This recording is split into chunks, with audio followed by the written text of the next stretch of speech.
There we go. Okay, this is my first time, so bear with me. I might have a few technical glitches. I do not have all the logos on there and all that sort of stuff, but I think I'll get better at this as I practice. Anywho, this is my first live or solo live, and what I wanted to do actually was just say a few things about the Danny Masterson sentencing. And to be clear, I had nothing to do really with any part of that. But what I did want to do, because I do have a kind of a close circle of friends and acquaintances that actually contributed quite a bit to the whole process and making this happen. And I thought how easy it would be just to hop on here and say thank you and give acknowledgement to the people that I know that spent time and worked on this particular process. And as you know, the good news today was that Danny Masterson was sentenced to life sentence, 30 years to life. And if you really want to know what that means, you need to go to Aaron's channel and have when he talks about that with several different interviewees, he explains what that really means. So I'm not going to cover that here. But that being said, I've been tracking with this since day one. I immense interest in it. This was a person that I kind of knew back in the day when we were 8, 9, or 10 or somewhere along that lines. I went to school with him at Mace Kingsley. First heard the story when Tony Ortega broke it out. I think it was a couple of years back, maybe 3 years. And so I was intensely interested. I didn't know any of the details until that first story.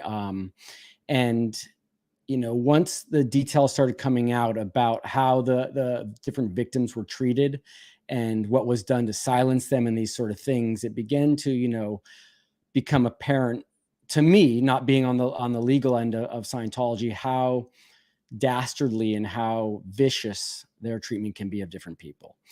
And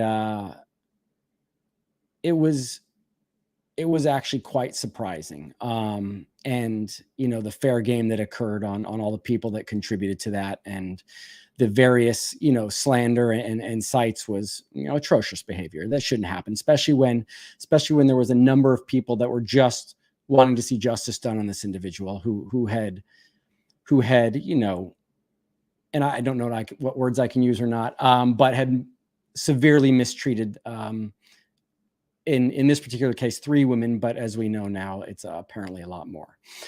So to start with, the one person I want to thank, and who I did actually go to one of the court sessions, and I went that particular day because it was the day that Claire Headley was testifying. And I've known Claire forever. She's been a longtime friend of mine. Her and her husband, Mark, helped me out through a really tough period when I was looking for work and trying to make things happen after I left Scientology. And about a week before she was set to appear, and when she was listed as a witness for the prosecution, the church had actually announced that her father was going to come on as a counter witness. Now, I had watched several of Claire's videos, and I know she talked about a relationship between her actual stepfather and her mom. And when I heard that news, and I knew that it was just a ploy from the lawyers and Scientology to hurt her as much as possible because she was standing up for these 3 women and was going to testify as to how the Church of Scientology handles and harasses people, that really, really, really burned me up inside. To go after another lady that's just trying to help, that has no financial benefit from doing this, is traveling to be away from her children, to come all the way to LA to testify in a major court case of which I'm sure the anxiety level shot out the roof. I mean, I was in there watching her and I had anxiety.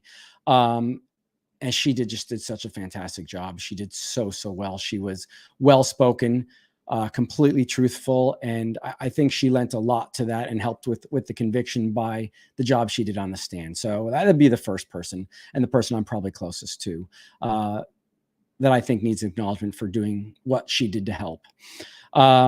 Aaron Smith Levin, for your fantastic coverage of everything, and your succinct and detailed descriptions of what was happening in the court, including the feel of what it was like being there. And I spent like I said, I spent one afternoon in the courthouse, and he nailed it.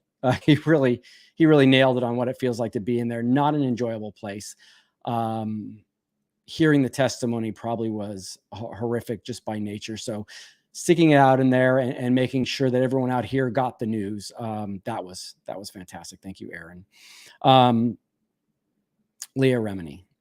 I don't have much to say. I mean, between her TV show, her showing up personally to this case, her calling out the LAPD for lacking the follow-up and kind of botching this to some degree. Just her bravery and her bullheadedness to make this thing happen. And you can't say enough about Leah. Mike Rinder.